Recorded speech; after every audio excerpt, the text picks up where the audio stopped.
বনাঞ্চলত অবৈধ যিসকল বেদখলকাৰী আছিলে এই বেদখলকাৰী লোকসকলক উচ্ছেদ কৰিবৰ কাৰণে আচলতে স্থানীয় দলসমূহে দীৰ্ঘদিনৰ পৰাই দাবী জনাই আহিছিলোঁ মাননীয় মুখ্যমন্ত্ৰী আৰু স্থানীয় প্ৰশাসনক। মাননীয় মুখ্যমন্ত্ৰীৰ আৰু স্থানীয় বিধায়ক মহোদয়ৰ যি ঐতিহাসিক আৰু শক্তিশালী পদক্ষেপক আমি আদৰণি জনাইছোঁ। আৰু গোটেই উচ্ছেদ কৰা ৰেংমা সংৰক্ষিত বনাঞ্চলত যি এসময়ৰ অটব্য অৰণ্য আছিলে আৰু এই গোটেই অঞ্চলটো আচলতে বন্য প্ৰাণীবিলাকে মুক্ত মনেৰে বিচৰণ কৰি যিটো প্ৰাকৃতিক ভাৰসাম্য ৰক্ষা কৰি আছিলে। আৰু আমি তামোল গছ কটাও আমাক পৰিলক্ষিত হৈছে। সেই গোটেই গছবিলাক কাটি আচলতে তামোল যিবিলাক গছ সেইবিলাক কাটি আচলতে পুনৰ বননীকৰণ কৰি এই ৰেংমা সংৰক্ষিত বনাঞ্চল পুনৰ প্ৰাণ পাই উঠক তাক আমি কামনা কৰিছোঁ। আৰু ইয়াত যিসকল অবাধ খনন কাৰ্য, ড্ৰাগছ আদি শিল আদি মাফিয়াৰ লগত যিসকল অপৰাধমূলক কাৰ্যৰ লগত জড়িত এই গোটেই ব্যক্তিক যাতে জেললৈ নিক্ষেপ কৰি আচলতে এই অঞ্চলটো অপৰাধমুক্তৰ পৰা যাতে ৰক্ষা পৰে তাৰ কাৰণে আমি আহ্বান জনাইছোঁ। আৰু কিমান দিন চলাৰ সম্ভাৱনা আছে কিবা?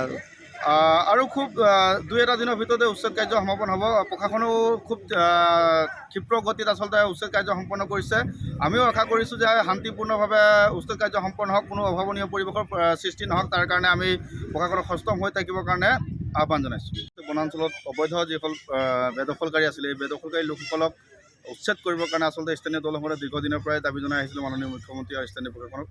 মাননীয় মুখ্যমন্ত্ৰীৰ আৰু স্থানীয় বিধায়ক মহোদয়ৰ যি ঐতিহাসিক আৰু শক্তিশালী পদক্ষেপক আমি আদৰণি জনাইছোঁ। আৰু গোটেই উচ্ছেদ কৰা ৰেংমা সংৰক্ষিত বনাঞ্চলত যি এসময়ৰ অটব্য অৰণ্য আছিলে আৰু এই গোটেই অঞ্চলটো আচলতে বন্য প্ৰাণীবিলাকে মুক্ত মনেৰে বিচৰণ কৰি যিটো প্ৰাকৃতিক ভাৰসাম্য ৰক্ষা কৰি আছিলে। আৰু আমি তামোল গছ কটাও আমাক পৰিলক্ষিত হৈছে। সেই গোটেই গছবিলাক কাটি আচলতে তামোল যিবিলাক গছ সেইবিলাক কাটি আচলতে পুনৰ বননীকৰণ কৰি এই ৰেংমা সংৰক্ষিত বনাঞ্চল পুনৰ প্ৰাণ পাই উঠক তাক আমি কামনা কৰিছোঁ। আৰু ইয়াত যিসকল অবাধ খনন কাৰ্য, ড্ৰাগছ আদি শিল আদি মাফিয়াৰ লগত যিসকল অপৰাধমূলক কাৰ্যৰ লগত জড়িত এই গোটেই ব্যক্তিক যাতে জেললৈ নিক্ষেপ কৰি আচলতে এই অঞ্চলটো অপৰাধমুক্তৰ পৰা যাতে ৰক্ষা পৰে তাৰ কাৰণে আমি আহ্বান জনাইছোঁ। আৰু কিমান দিন চলাৰ সম্ভাৱনা আছে কিবা? আৰু খুব 2-এটা দিনৰ ভিতৰতে উচ্ছেদ কাৰ্য সমাপন হ'ব। প্ৰশাসনেও খুব ক্ষিপ্ৰ গতিত আচলতে উচ্ছেদ কাৰ্য সম্পন্ন কৰিছে। আমিও আশা কৰিছোঁ যে শান্তিপূৰ্ণভাৱে উচ্ছেদ কাৰ্য সম্পন্ন হওক, কোনো অভাৱনীয় পৰিৱেশৰ সৃষ্টি নহওক তাৰ কাৰণে আমি প্ৰশাসনক সষ্টম হৈ থাকিবৰ কাৰণে আহ্বান জনাইছোঁ।